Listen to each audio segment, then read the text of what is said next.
Welcome, people. We are back at it again with another video. We need to win tomorrow. Chelsea need a win tomorrow. Anything less than 3 points will be criminal. If the players don't get 3 points tomorrow, in fact, if the players and the coaching staff don't get 3 points tomorrow, they need to be charged and they need to be arrested because that is criminal. Winning tomorrow means that we could get our season back on track. Right now, we're very much off track. Very much off track, right? Because we dropped points against West Ham and Nottingham Forest, right? And Liverpool this season. See, dropping points to Liverpool, it's like it's okay because they're another big club. They're a really, really good team. You don't necessarily expect to see Liverpool on your fixture list and think, oh, we're going to beat them easy. No, you don't expect that, right? So dropping 2 points to them is not a problem. But getting 0 points against West Ham, that's crazy. Losing to Nottingham Forest, that's crazy.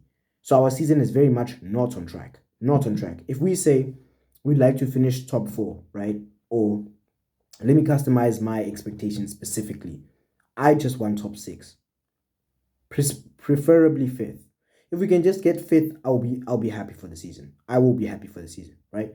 Now, if we say, okay, our priority is to get 5th, all right, this season, or 4th, 5th or 4th, somewhere there, somewhere nice and high up. Now, you can't be telling me that we can't beat teams like West Ham and Nottingham Forest and Bournemouth. Add Bournemouth to the list if we don't beat them tomorrow. Because if you can't beat Bournemouth in this division, who can you beat other than Luton Town, who are getting beaten by everyone right now? Yeah, we need a win. Otherwise, it's not looking pretty, right? It's looking like it's gonna be a dark few months for Chelsea fans this season. So yeah, we need a win, right? And for us to get that win, I think we need to set the team up in a way which complements the strengths of the players, right? It doesn't put them in positions that they don't want to be in. It puts them in their preferred positions and they get to fulfill the role that they are accustomed to fulfilling, you know? But I'm gonna get into that with the lineup, right? And since I mentioned that, I might as well get into it right now, right? So who should play tomorrow? Who shouldn't play? Who should come on as a sub? Right, let's get into it. In goal, obviously it's going to be Robert Sanchez, right? Petrovic, I'm not sure if he has his work permit yet to be able to stop playing, but even if he did, right? He's never played for a club. Imagine him making his debut for Chelsea against Bournemouth tomorrow when he's never played for the club before, right? And then on top of that, Sanchez's form is not good, but it's not so bad that he needs to be dropped immediately. You know what I'm saying? So yeah, Sanchez starts tomorrow. I want a solid display. I want a clean sheet from him. Obviously, him getting a clean sheet is not only it's not completely in his hands, right? And it's not only on him to make sure that it happens. It's also on the defenders, right? Also on the midfielders to help out defensively, you know. So he needs his other players to help him out as well, but he needs to do his part correctly. We shouldn't be able to look at the game tomorrow if he concedes, right? We shouldn't be able to look at how the opposition got the goal and say, "Oh, Sanchez could have done better. Sanchez could have done better," because this man has not impressed me. I won't lie. Me personally in life, I am a positive person, right? I like to see the good, right, within the bad. If there's bad, okay, I look at that, I'm like, this is not great. But at the same time, here are the positives. From Sanchez right now, I'm not seeing positives, fam. I'm not seeing positives. As a goalkeeper, he's looking like dead food, fam. So what he needs to do tomorrow is prove me wrong. Show me that you are not dead food, fam. That distribution, improve on it. On the ball, stop being so lackadaisical.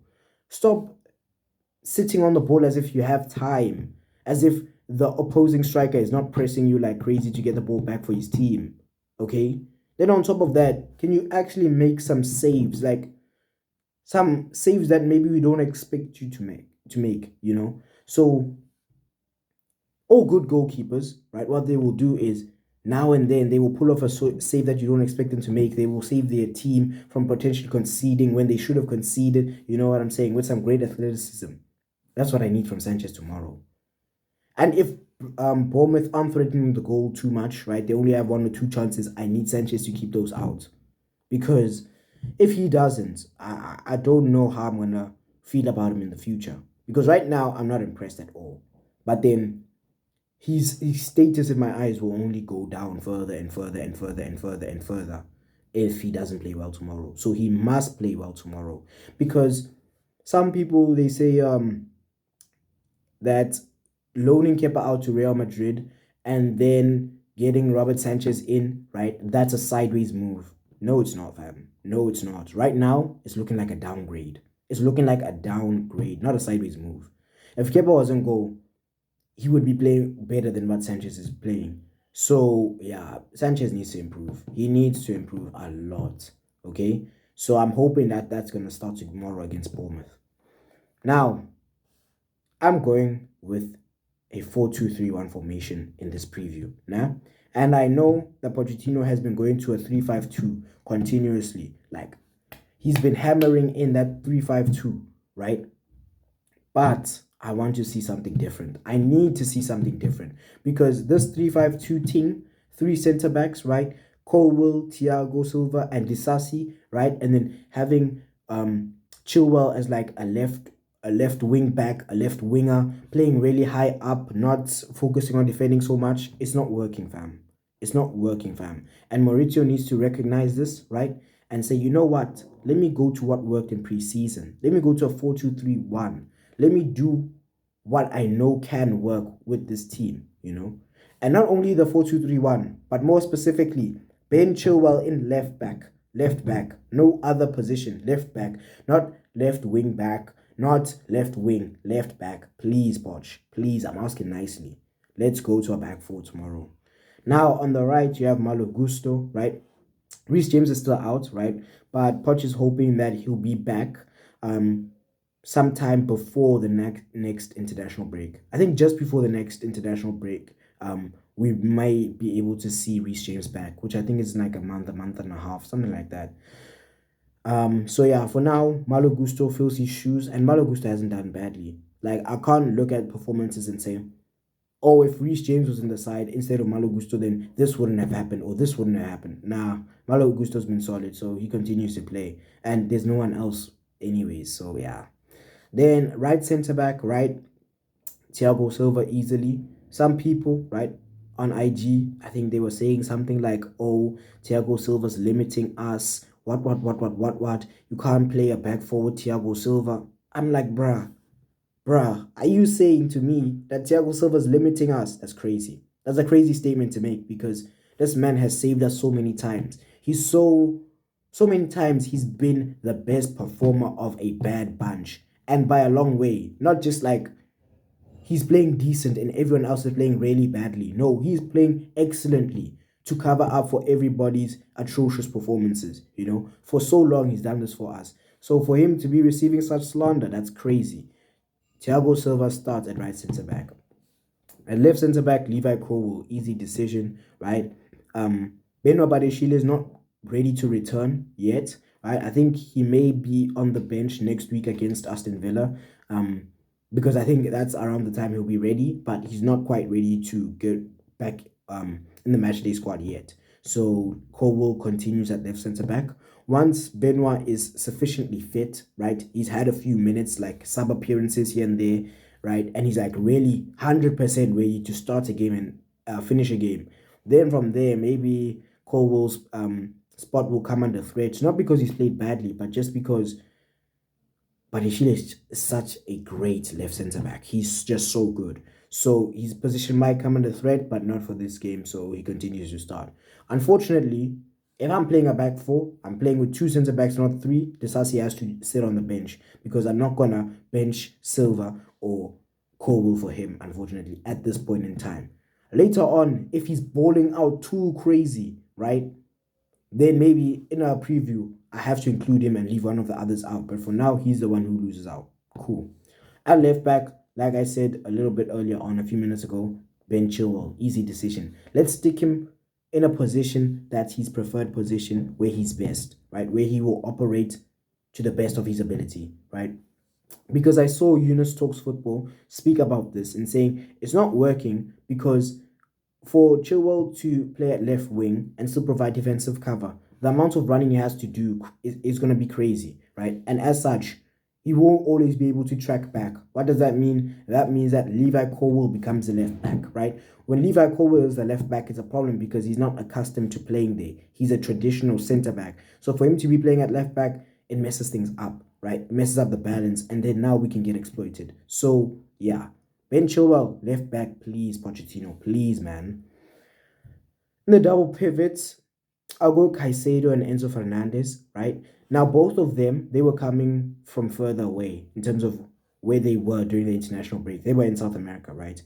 Um, and now, for them, this game, it comes a bit soon, right? Because of like, they got back after a lot of other players, right?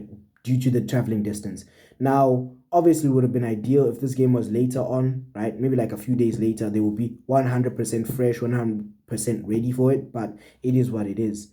Now, Fernandez came back before Caicedo, and with Caicedo was a thing of, okay, he's coming back a bit late, so we're not sure if he's going to be 100% fit to play, but Poch is hopeful of it, and I am too. And I'm thinking now, if we say, okay, Fernandez plays. Caicedo starts on the bench. Who plays alongside Enzo? Gallagher. He could, but then again, he's not. He's not a DM, so I don't really want to be playing him there so much, right? And then again, you could say, okay, Leslie Gochuku, right? He's a defensive midfielder. You can play him. Yeah, he's never played for Chelsea in the Premier League, right? He's never played with Enzo, right?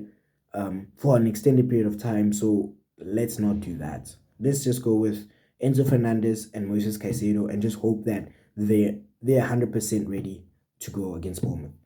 Now, the three players in behind the striker. On the left, I will go Misha Mudrik. I want to see Mudrik tomorrow. I want to see Mudrik. I've seen a clip or two. Actually, no, it was just one. I saw a clip of him in training, right? Practicing some finishing and all that, right? I want to see him doing that same stuff tomorrow, right? And I think Poch just needs to give him the opportunity. Allow him to start the game. Allow him to go and express himself. Allow him to put his imprint on the game from the beginning instead of having to come on and change a difficult situation or something like that. Let him start the game and let's see how he can impact the game. So yeah, Mudrik starts at left wing for me. In the center attacking midfielder position, who am I going with? Cole Palmer, our new signing from Man City. Now, he is traditionally a right winger, but on transfer marked, right? I saw that he has also played as an attacking midfielder before. So I'm saying play him as a center attacking midfielder, right? Because you got Nkunku out injured and Chukwemeka still out injured. So yeah, we have to do what we have to do. Some people would say, oh, Gallagher can fulfill the role. Gallagher is, again, he's not a 6, he's not a 10, he's more of an 8. So I'd rather have somebody who actually has experience of being a proper 10 playing there. So I'm going to play him there. Then on the right wing, I'll go Sterling. Him and Malo Gusto will cook, right? They are building something nice. They're building a nice connection. I think Mudrik and Chilwell can also cook because in previous games that I've seen them together, right? Like last season, right? On the occasions that we're playing well, right? And they were both playing, you could see that, okay, these guys are linking up. Cool. So I'd like to see that tomorrow. And then up top, none other than Nicholas Jackson. Easy decision. Easy decision. Now, after 45 minutes, let's say things are not going well. What do we do? Who do we bring on? Probably Madueke on the... It depends who's playing badly. We'll deal with that when we come to that problem, right? If we have to come to that problem. So I'm not going to get into it right now. But yeah, we just need to win tomorrow. We just need to win tomorrow. Put out this team. It's nice and strong enough, right? We have injuries, right? Lavier's out injured. He twisted his ankle. This man still hasn't played for Chelsea. He twisted his ankle. It's a problem. It's crazy, right? But anyway, it is what it is. We just have to move, right? Now, what I want from Chelsea tomorrow is a 2-0 win. Like, nothing other than a 2-0 win will satisfy me 100%. If we get a 1-0, I'll be happy, but I'll be like, one more goal would have been nice for us. So yeah, and if Nicholas Jackson gets both of those goals, I'm even happier. So yeah, but the main thing that we need tomorrow is clinical finishing. That's what I saw in Brighton's game with Man United, right? Man United at times had so much of the ball, right?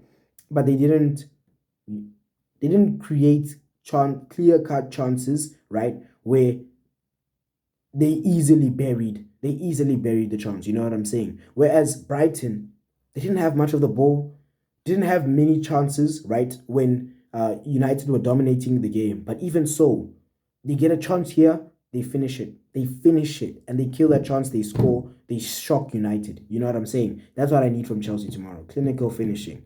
If we bring clinical finishing and our ability to control a game tomorrow, we'll win. So yeah, the players just need to show up with clinical finishing boots on, and then we'll be okay. I know this team has capability of being great, so they just now need to show it. Until next time, I'll see you later, people. I think the next time I'll film and upload is Monday afternoon after I come back from school and after I've gone for a run. That's when I'll film and upload the match review, because tomorrow I'll be doing work. So yeah, I can't film straight after the game. But anyway, without further ado, peace.